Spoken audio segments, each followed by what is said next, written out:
Hi, thank you for coming. My name is Carrie, and I'm the Education Director at Trinity Rep. And this 8th grade class from Highlander, we've been working with them for, I guess, the past 8 weeks on this production. It's actually pretty amazing because when we met with Ms. Simpson at the beginning of the year, we talked about having a residency, and oftentimes the residencies that we'll do at schools are very, very silly, you know, where we'll write a little play. And what Ms. Simpson wanted to do instead was this really ambitious project, which is to adapt this book, The Boy with the Striped Pajamas, which is, as you'll see, and if you're at all familiar with it, it's a pretty heavy piece. And what I was just so impressed with from the get-go is how committed these guys were to this project, as well as they were aware of the weight of it and of the seriousness, and they never made light of it, which was really good. Even if we would do a silly warm-up at the beginning of class, they were able to get down to business once we got started. And they wrote the entire thing, everything you've seen that they've adapted. It's a 32-page script that they wrote on their own.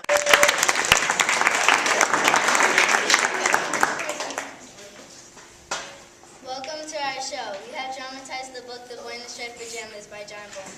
In this book, a boy named Bruno has to move because of his father's job. His new home is boring and there's no one to play with until Bruno meets Shmuel. Shmuel is a Jewish boy who lives on the other side of a fence, but not just any fence, a fence that separates two people who don't get along. This book is through the eyes of Bruno, who is a child, so there are few mispronounced words.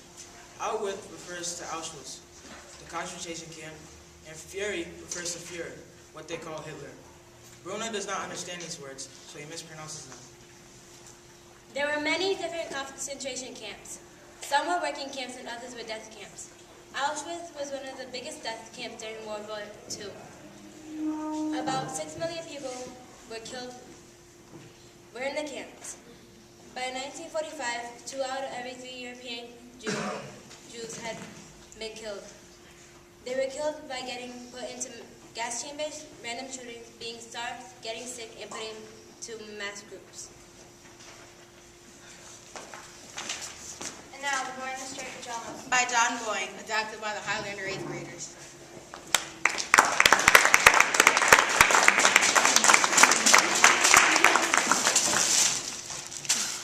What are you doing?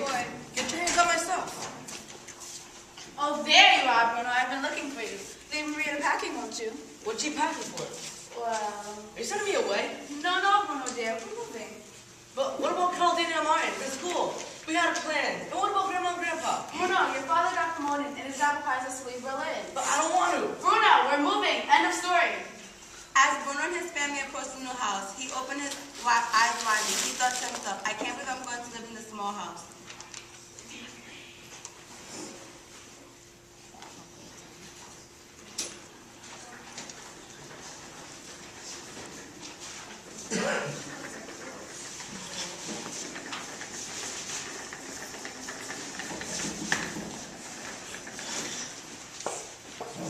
I think this was a bad idea. We don't have the luxury of thinking. Some people make all the decisions for us. Why don't you just tell Father that you changed your mind and we should just go back home tomorrow? Bruno, why don't you just go help Maria unpack? But aren't we going Just do it, please. We're staying here, and that's final. Go help Maria unpack. Bruno goes upstairs, stomping his feet as he leaves. He goes up to his new room to find Maria. Mother sent me here to help. What do you think of all this, Maria? Oh, what?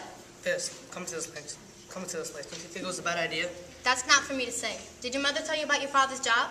I hate hearing about Father's job. That's all we ever hear about. I think Father should think twice about his job. Suddenly, Bruno hears something, and he thinks it might be father. Instead, a strange and serious man walks by. What was that? One of your father's soldiers, I suppose. I don't think I like him. He seems too serious. Well, they have very serious jobs. If I were you, I'd stay away from the soldiers. But I don't see what else to do. There's nobody to play with. This place stinks. Bruno feels as though he might cry, but stops himself. He doesn't want to look like a baby in front of Maria. Instead, he looks out the window. He sees something and suddenly feels very cold and unsafe. Bruno thought it would have been a way better idea to left Gretel behind. She was nothing but trouble. She was 3 years older than him and thought she was the best. And her friends, didn't like him at all. Bruno remembered the time Gretel's monstrous friend had seized him while he played. Bruno's not 9, he's only 6. For the last time I'm 9, not 6. But all the other 9-year-olds are taller than you, so you must only be 6. Bruno shook off the old and cool memory. He instead went to visit Gretel, the hopeless case. What are you doing in here? You know not to enter a lady's room without knocking. Of course I do, but you're not a lady. You didn't bring all your dolls with you. Of course I did. I wouldn't leave them behind. It may be weeks before we return home. Weeks? I asked Father, and he said he will be here for the foreseeable future. What's the foreseeable future? Well, as long as it's 10 months, I don't care. It's not nice here, is it? No, that's terrible. Well, yes it is, but once the house is smartened up a bit, it probably won't be so bad. Our father said that the last people who lived here at Outwood left their job quickly and didn't have time to make the next rounds. Outwood? What's an Outwood? It's the name of the house, Outwood. Well, Outwood what? Outwood, the last people to live here, I expect. It must have to do with the fact that the last man who said to the poor job, someone said, out with him. Let's get a man who can do it right. You mean father? Of course. Now get up. You're messing everything up. Well, I don't like it here. I know, but we can't do anything about it. I miss Carl, Daniel, and Martin. I miss Helga, Isabel, and you. I don't think the other children look nice. What? Gretel hadn't seen any other children, didn't know what he meant. I said I don't think the other children look all that nice. What other children? Bruno looked out the window and didn't turn back to see if Gretel was behind him. He forgot all about her, and Gretel didn't feel as if Bruno was tricking her at all. She smiled and said a silent prayer. Well, don't you want to see him? Of course. Now step out of the way. The day was sunny and nice at Outwood. The sun moved from behind the cloud, and after her eyes adjusted, Gretel saw exactly what Bruno was talking about. Gretel saw thousands of people, skinny and dirty, but they are soldiers too. Gretel didn't turn away. She found she couldn't look away. What is that place? Who are they? I'm not sure, but it doesn't look like a very nice place, though. They're all boys over there, though. Where could all the girls be? Perhaps somewhere else. They looked for a while. Bruno felt pleased with him because he found them first, so therefore he believed they belonged to him. There must be modern types of houses. Father does not like modern things. My father wouldn't like them very much. No, this place, it's so nasty. I know, it's the countryside. The countryside? Oh yes, it's the explanation, don't you see? When we're in Berlin, there's so many people and schools and houses that are full, and you can't make your way through the center of town on a Saturday afternoon without getting pushed. Go on. And the countryside is where all the farmers and animals are, and they grow food. That's the countryside. I don't think so.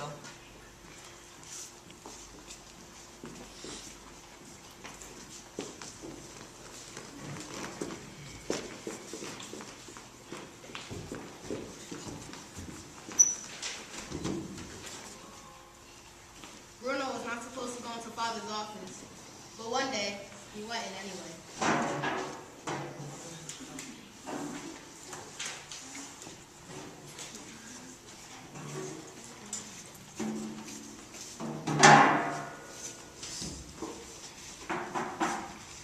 Enter. Hello, Father. Hello, Bruno. Please sit down. Do you like it here? Do you think it's nice? No. I'm sorry for your disappointment, Bruno. But Father... No, you're gonna have to deal with it. This is gonna be our new home for who knows how long. More importantly, it's for work. But what did you do wrong? I mean, for your boss to put you in this kind of position. Now, Bruno, if you Father, I don't like this, and I'd like to go home now. Bruno obviously forgot the rule of disrupting Father. Bruno, do not yell at me ever again. Sorry, Father, I just looked up. I have work to do, Bruno. Carry on.